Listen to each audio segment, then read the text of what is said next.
Genesis chapter 30. Genesis 30. As you're turning there, I want to say, wow, that's great. Okay.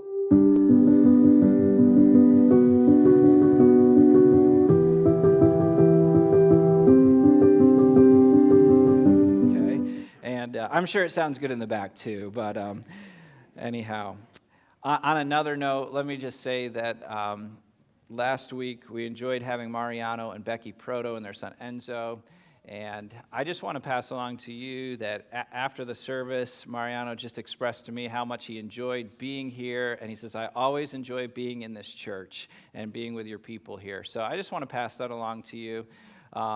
Again, that's not a pride thing for us, but just in humility, we're glad we can encourage a brother and sister in Christ and encourage them as they serve the Lord.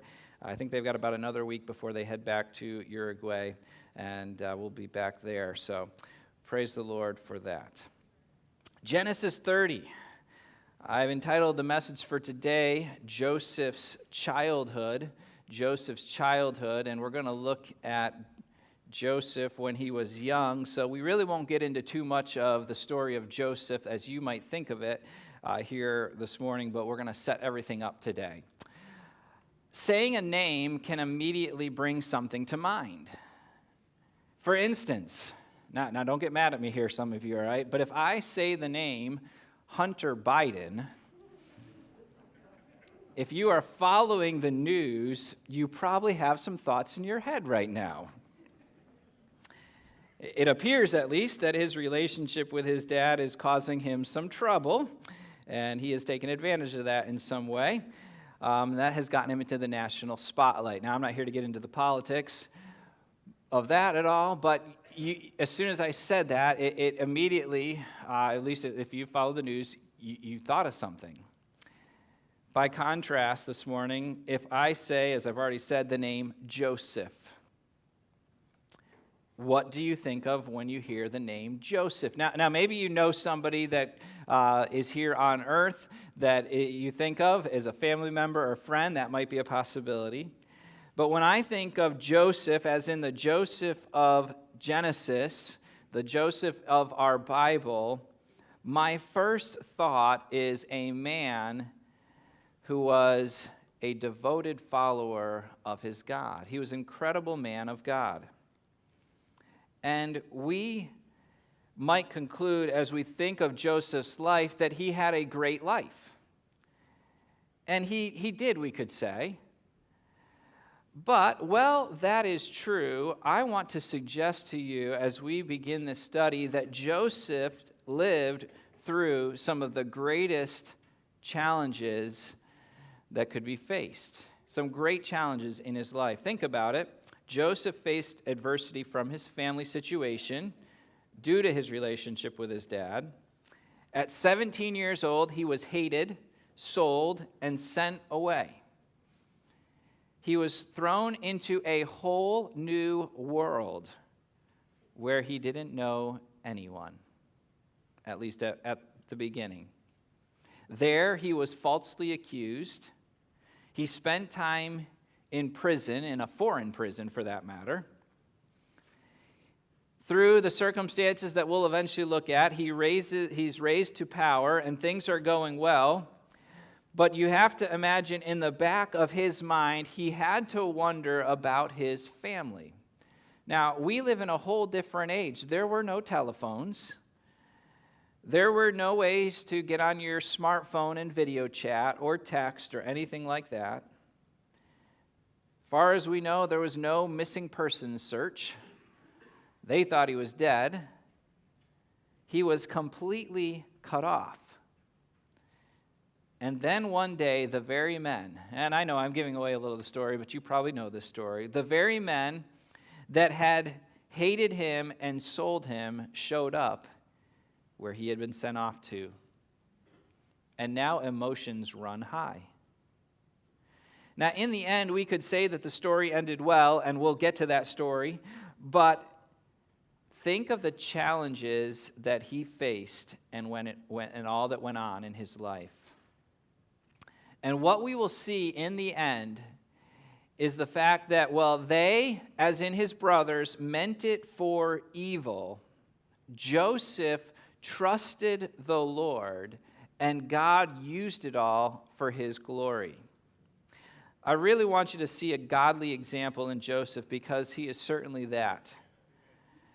But don't miss the fact that this godly example went through tremendous adversity. It wasn't that he had his whole life handed to him on a silver platter and everything was just easy. From a human perspective, Joseph had much reason to get upset, but he stayed the course. And we will learn from this that even through our circumstances, we can still serve God, and we can do what God wants us, even in the midst of adversity. What was the key? I want to read one verse. I'm going to put it up on the screen, but it's Genesis 50, verse 20. Many lessons we can learn, but we must trust in the Lord. But as for you, ye thought it evil against me, but God meant it unto good to bring it to pass, as it is this day, to save much people alive. God had a very specific purpose in all this. But Joseph didn't know that all while he was going through it. Right? We can look at the story of Joseph and say, yeah, it was a rough circumstance, but look what God did through it all.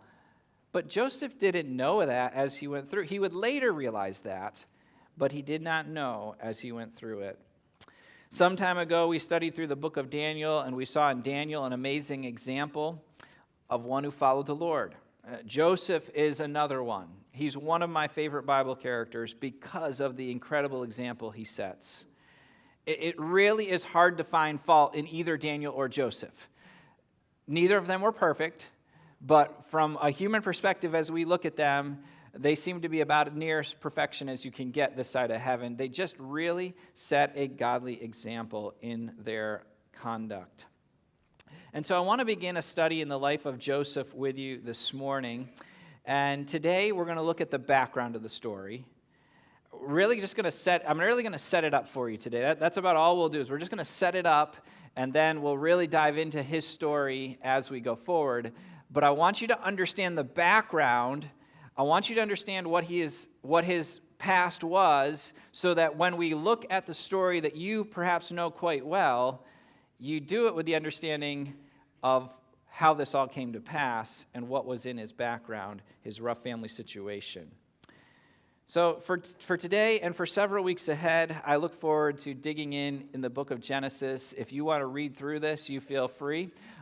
Genesis, we're in 30 as we first introduced to Joseph here, but really chapters 37 and on contain the story of Joseph. And if you'd like to read through that, absolutely go for it. And it could be encouragement to you as we go forward.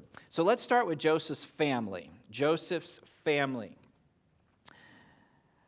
I'm just going to give you some background here. For those of you that are into history, you'll enjoy some of this. We're in what we would call a narrative passage here in Genesis. In other words, we have a story unfolding for us. When we do New Testament studies, we're often picking through verse by verse each little bit. Here we're looking at a broader story and learning from it. So let's talk about Joseph's family. Let's start with his father. His father was a man by the name of Jacob. Jacob was the final of the three patriarchs. We had Abraham, Isaac, and Jacob. And they can all be found in Genesis. Some promises given to Abraham back in Genesis 11 or 12 there. And then moving forward, we have some stories unfolding of how God used these three patriarchs, these three. Now, Jacob was a twin, and he had a twin brother named Esau. Jacob was somewhat of a mama's boy. That's what we know of with Jacob. And one other thing, Jacob's actions had a common theme of deceitfulness.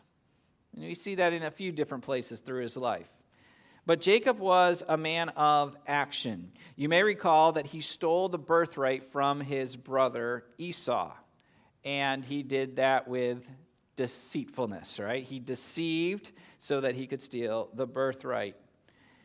Isaac was not happy when he found out what had happened.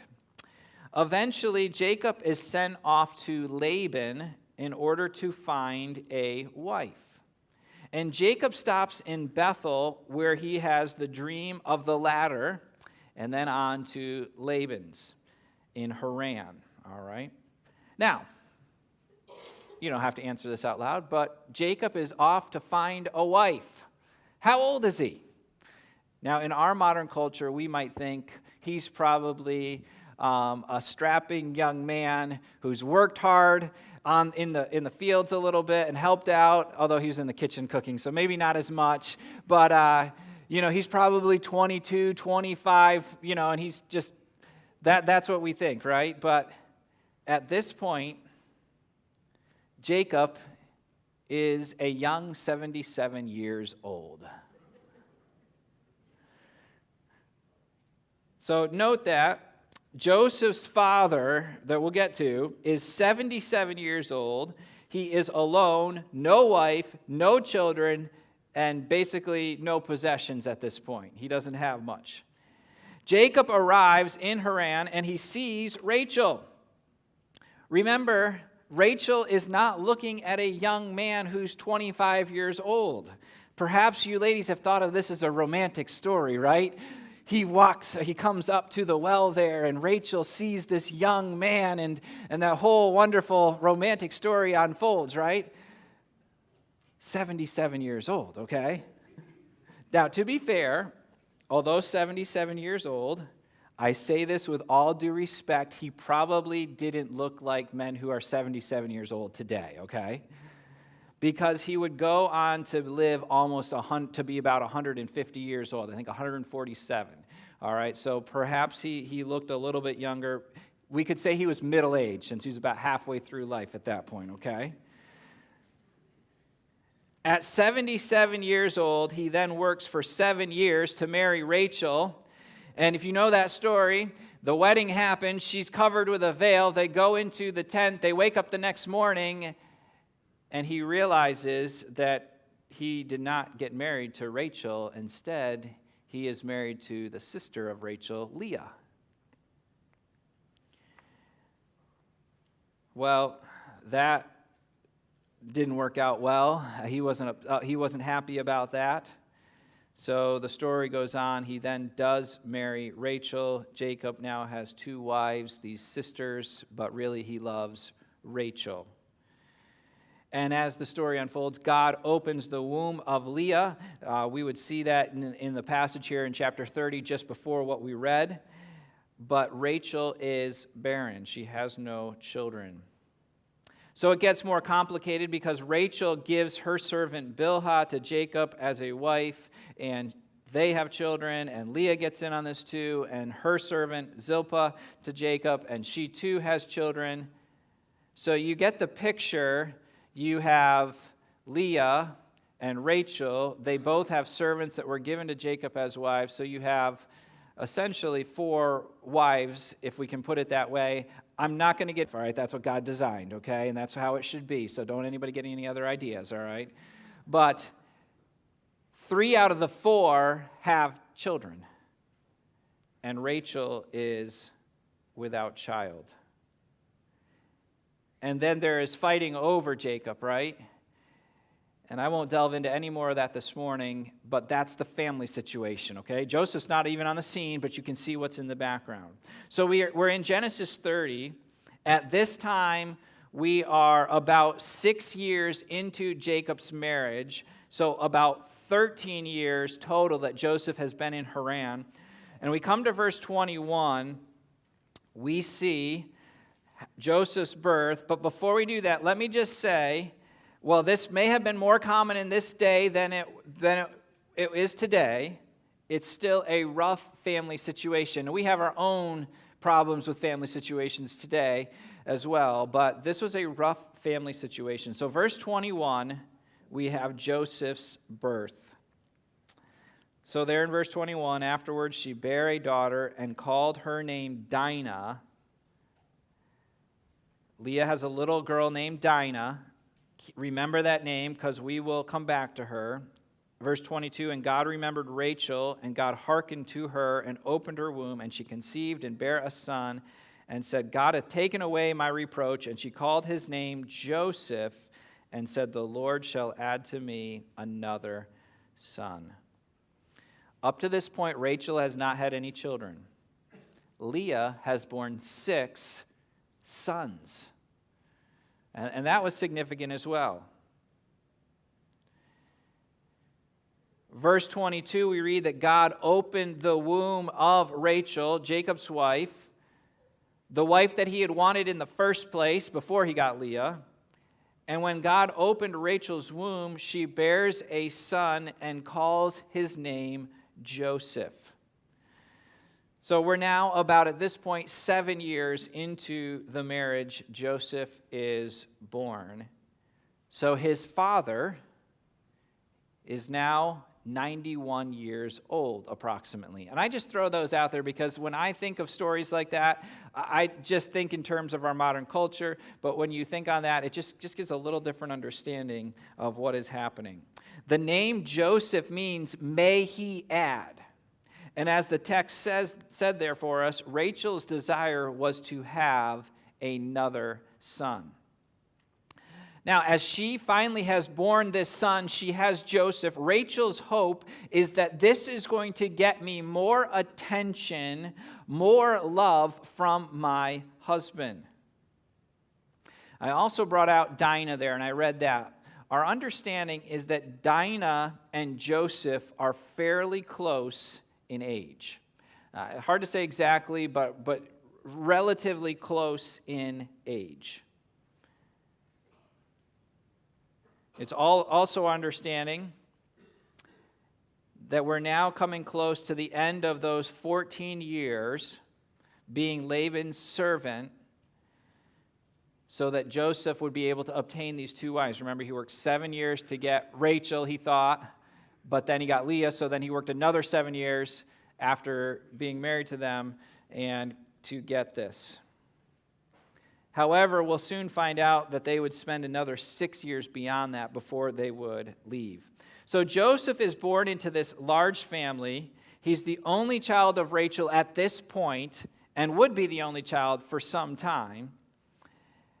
And you can just imagine, I've described a little bit of that family situation without getting into all of it, but there are some definite family tensions, family dynamics that are going on in this situation.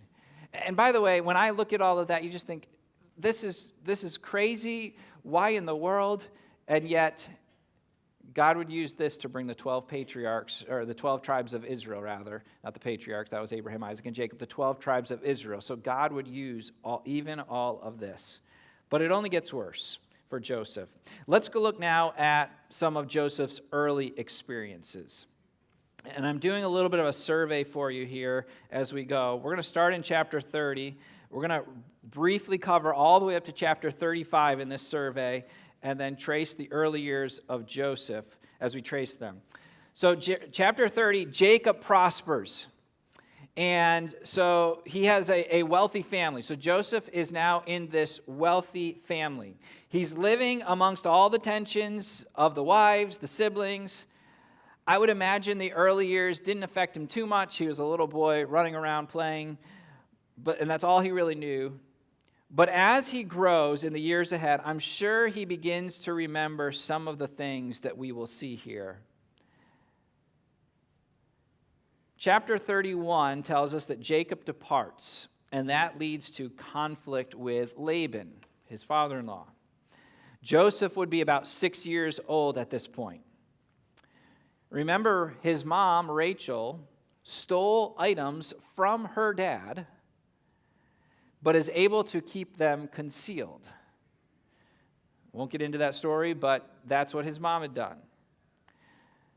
And we come to chapter 31, verse 38, we are told that it has now been 20 years. 20 years, just to give you an idea of what is happening.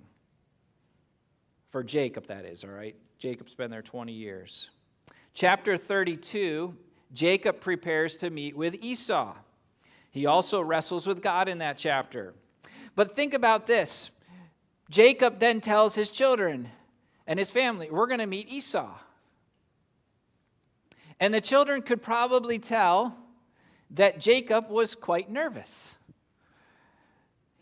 Dad, why are you so nervous about meeting Esau? What would the problem be, right? We're going to get to meet our cousins. My kids like to go see their cousins, right? Dad, why are you a little afraid? Why are you dividing us up into two groups? Why are you taking all of this precaution? Why are you so nervous?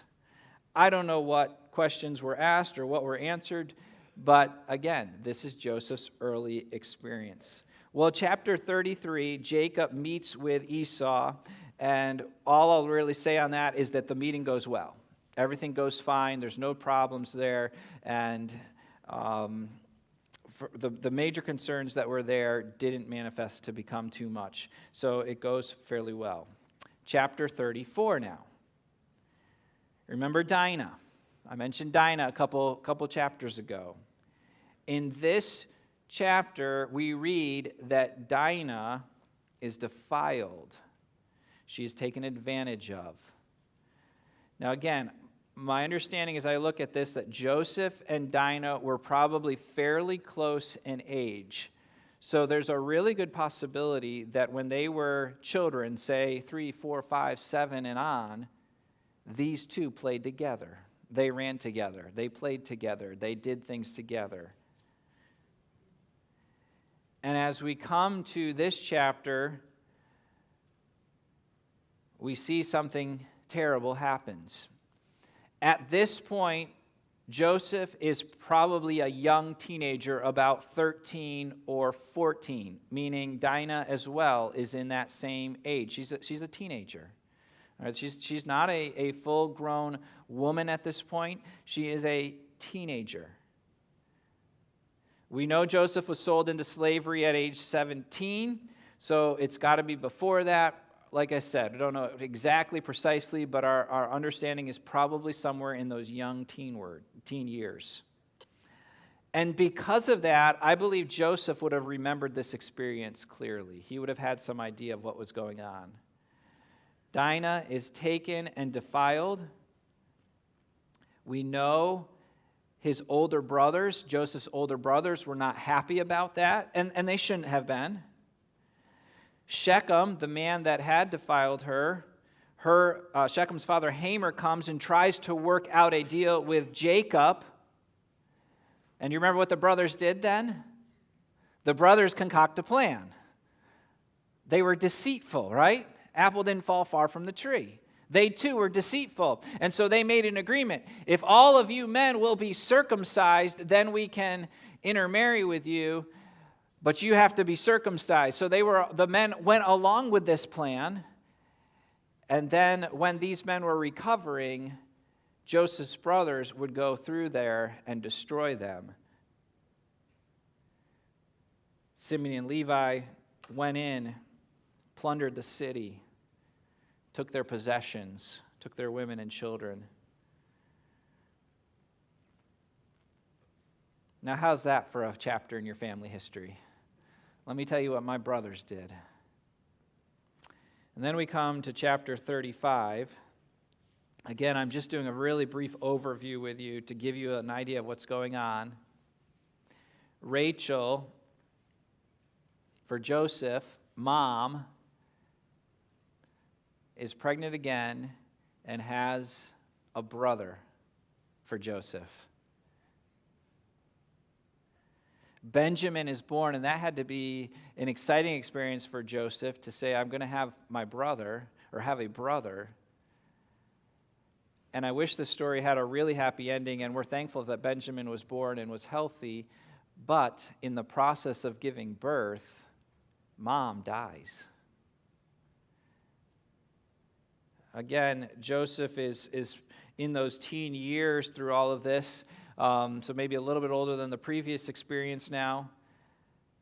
But that joy of having a brother must have been very short-lived when he was then standing graveside as Rachel is buried. Mom is gone.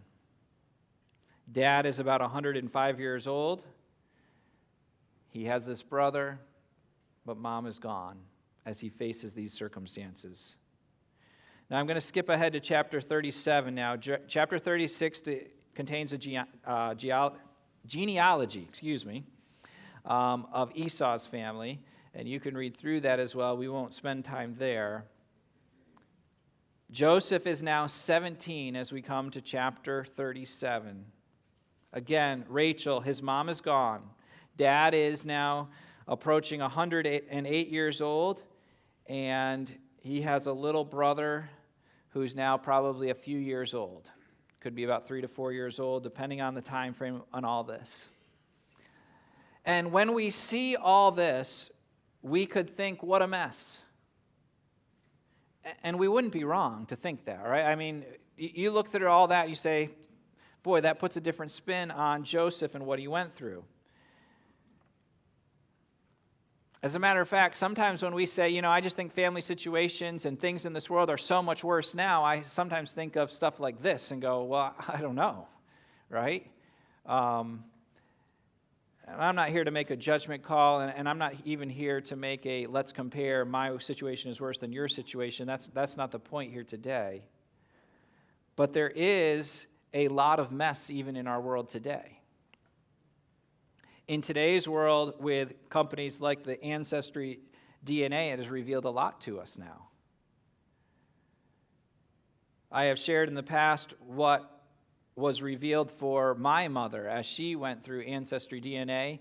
And for those of you that hadn't heard any of that, my mom was adopted. I never knew her biological parents. Was raised in a home with adopted parents. Those were my grandparents. And I cared and loved for them.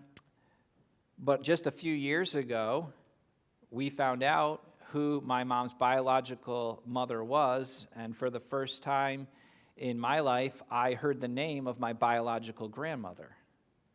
Now, I never met her, and I don't think I ever will.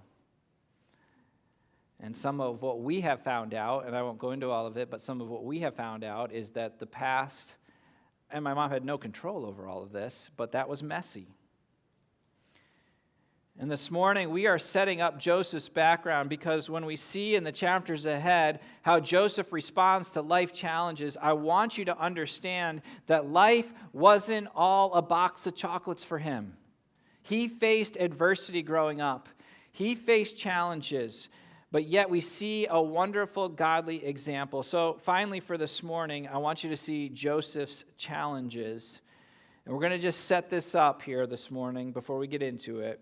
Chapter 37, this is really where we get into the story of Joseph.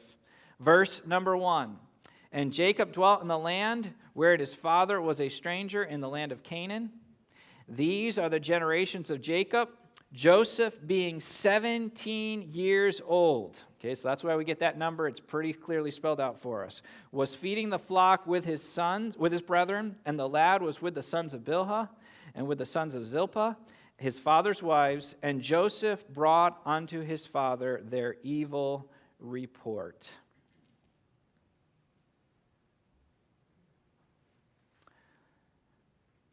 A little history here, followed by the fact that Joseph brings back a report about his brothers. Now, Benjamin wouldn't have been a part of this report because he would have still been quite little at this time. Like I said, probably about 3 or 4 years old, so he would not have been a part of that report. We're not even told what the report was. But we see that Joseph was faithful to his dad, a faithful servant to his dad. And this is what we would set up as we're about to read in verses 3 and 4. Verse 3, now Israel, that's Jacob, his name was changed.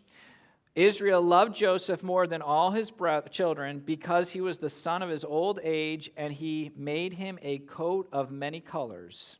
And when his brethren saw that their father loved him more than all his brethren, they hated him and could not speak peaceably unto him. So challenge number 1, he was favored by his dad. Favored by his dad. He was the firstborn of Rachel. And Jacob, or Israel, loved this son. And there's certainly nothing wrong with loving your son, but he favored him and got him a coat of many colors. Now, that doesn't seem like so bad for him, right? Now, we understand favoritism like that isn't a good thing. And sometimes maybe parents joke about a favorite child, or oftentimes maybe children joke about the fact that mom and dad have a favorite child, okay?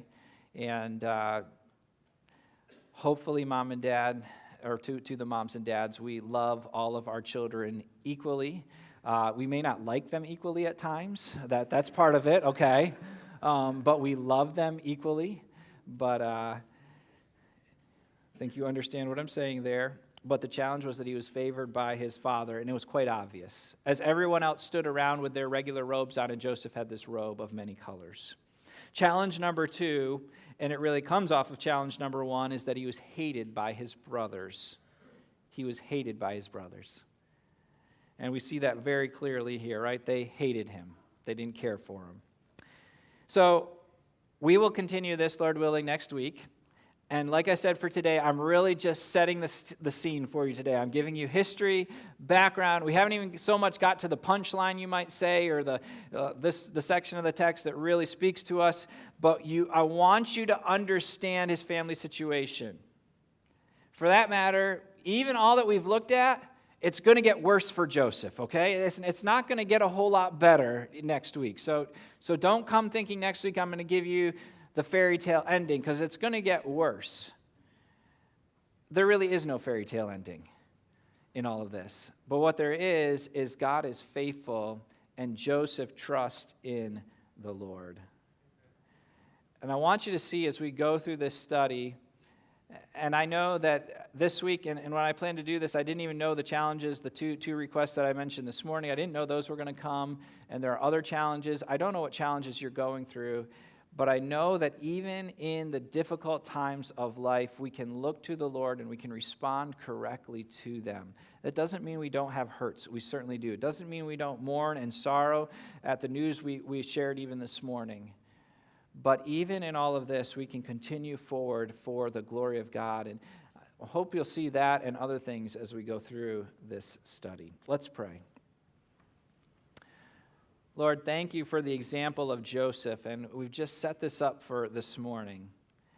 I pray, God, that we would be those that would serve faithfully.